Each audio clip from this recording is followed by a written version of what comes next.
Thank you very much, Mr. President. Ladies and gentlemen, good evening. Assalamu alaikum. Lovely to see you all here tonight. We are having a very entertaining night, are we not, with some very interesting things being said from the other side of the house tonight. Let me begin by saying, as a Muslim, as a representative of Islam, I would consider myself an ambassador for Islam, a believer in Islam, a follower of Islam and its Prophet. So, in that capacity, let me begin by apologizing to Anne-Marie for the Bali bombings. I apologize for the role of my religion and me and my people, for the killing of Theo van Gogh, for 7/7. Yes, that was all of us. That was Islam, that was Muslims, that was the Quran. I mean, astonishing claims to make in the very first speech tonight, on a day like today, where the Conservative Prime Minister of the United Kingdom is having to come out and point out that these kind of views are anathema. And I believe you're trying to stand for the Labour Party to become an MP in Brighton. If you do, and you make these comments, I'm guessing you'll have the whip withdrawn from you, but then again, UKIP's on the rise, they'll take you, the BNP, they might have something to say about your views. This is what Mehdi Hasan always does. By the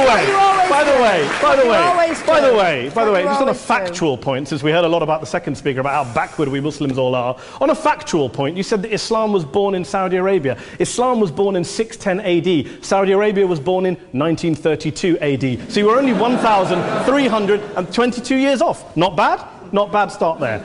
Talking of maths, by the way, a man named Al-Khwarizmi was one of the greatest mathematicians of all time, a Muslim, worked in the golden age of Islam.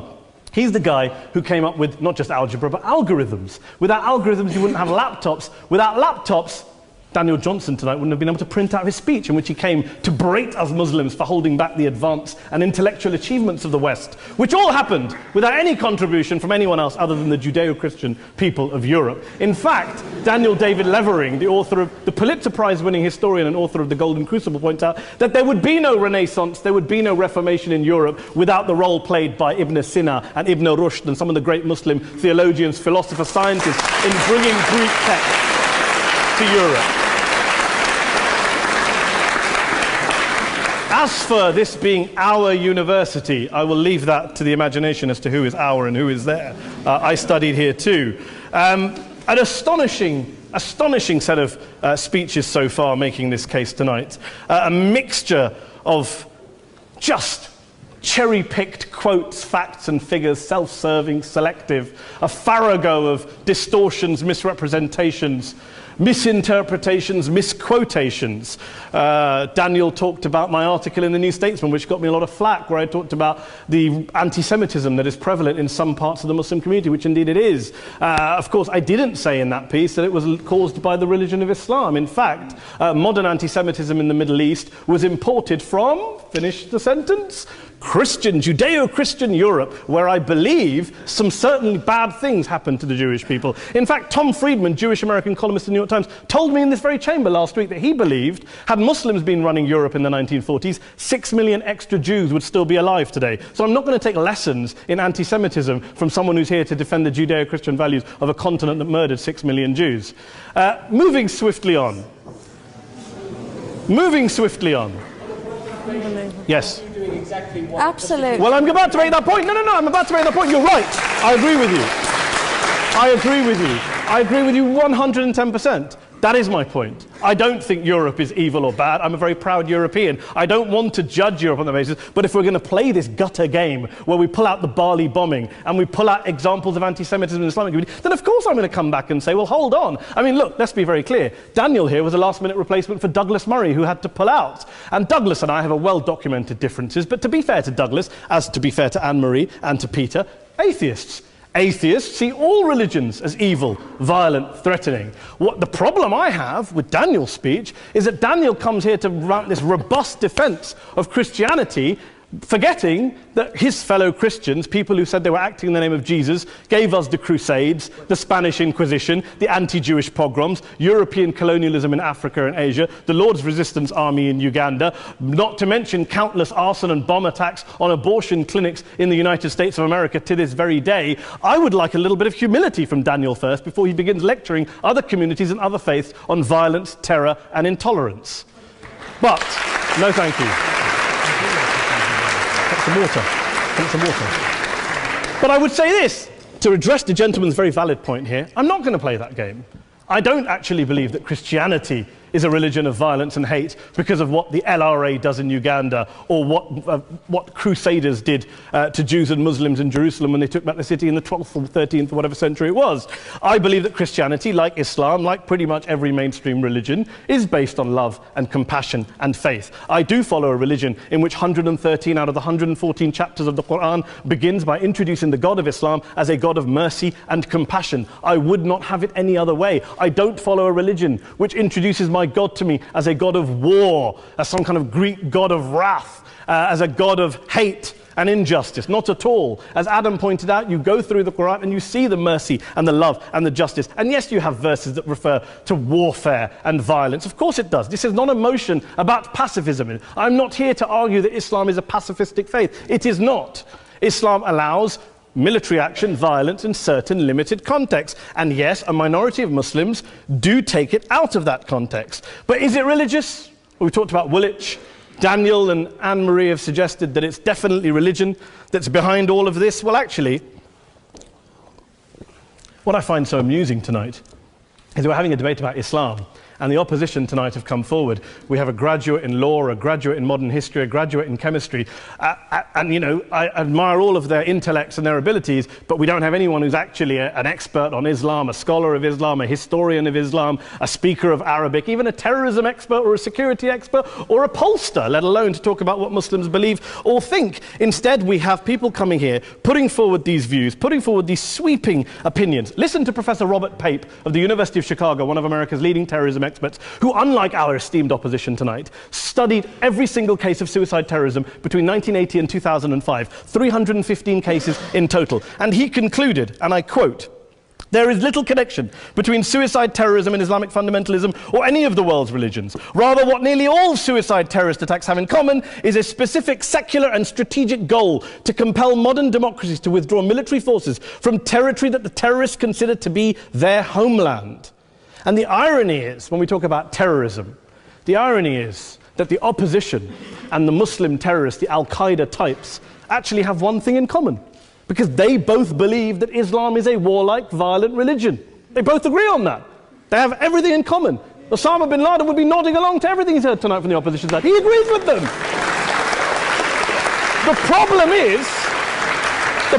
is that mainstream Muslims don't. The majority of Muslims around the world don't.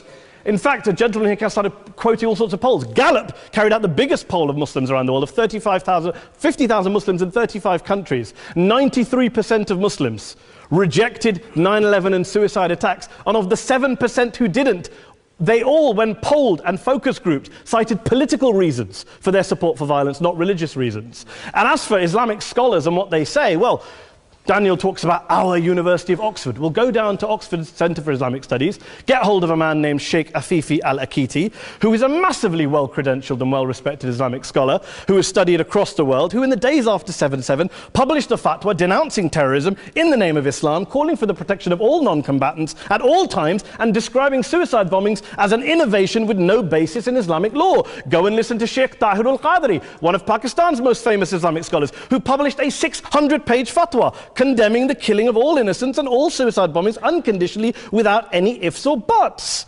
There's nothing new here. This is mainstream Islam, mainstream scholarship, which has said this for years. You don't go out and kill people willy-nilly in the high street or anywhere else, on a bus or a mall, based on verses of the Quran that you cherry-pick without any context, any understanding, any interpretation, or any commentary. Point of information.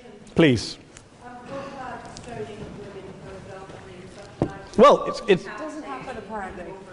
I didn't say it doesn't happen at all. I never said it didn't happen. I don't blame Islam. Yes, it's a very good point. And a lot of us are campaigning against that. And we're campaigning against it in the name of Islam. We're campaigning against it in the name of various interpretations of Islam. Anne-Marie comes and scares us with her talk of Sharia law. I would like to see the book of Sharia law. It doesn't exist. People argue over what Sharia law is. And you empower the extremists by saying there is only one version. You empower them all. I don't believe you took any interruptions, Anne-Marie, so I think you should stay there for a moment. Several countries. Here's what we're dealing with. Here's what we're dealing with. We are dealing, I took your point. Here we are dealing with a 1400-year-old global religion followed by 1.6 billion people in every corner of the world, a quarter of humanity, of all backgrounds, cultures, ethnicities. And yet the opposition tonight wants to generalize, stereotype, smear in order to desperately win this debate. And here's my question, if we're going to generalize and smear.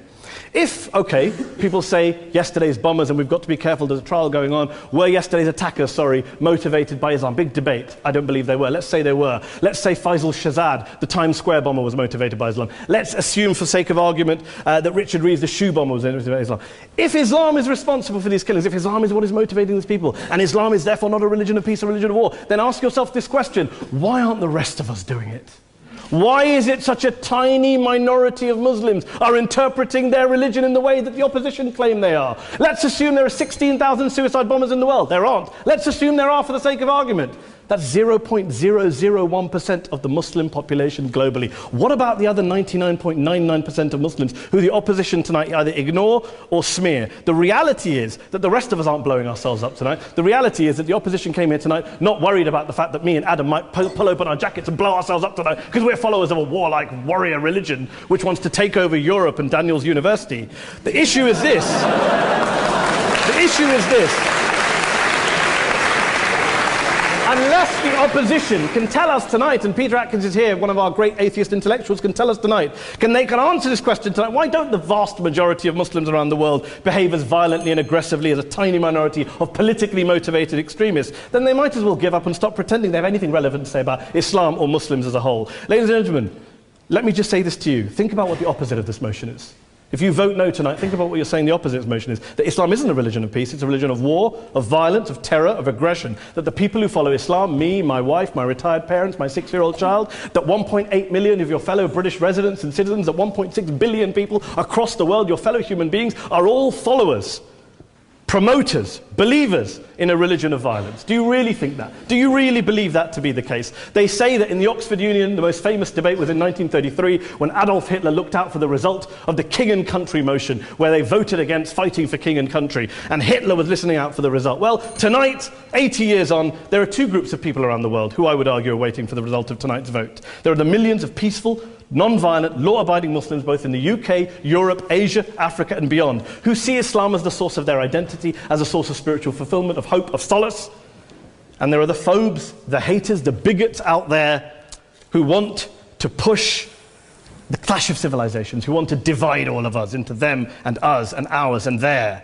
Ladies and gentlemen, I urge you all not to fuel the arguments of the phobes and bigots. Don't legitimize their divisions. Don't legitimize their hate. Trust those Muslims who you know, who you've met, who you hear, who don't believe in violence, who do want you to hear the peaceful message of the Quran as they believe it to be taught to the majority of Muslims, the Islam of peace and compassion and mercy, the Islam of the Quran, not of Al-Qaeda. Ladies and gentlemen, I beg to propose this motion to the House. I urge you to vote yes tonight. Thank you very much for your time.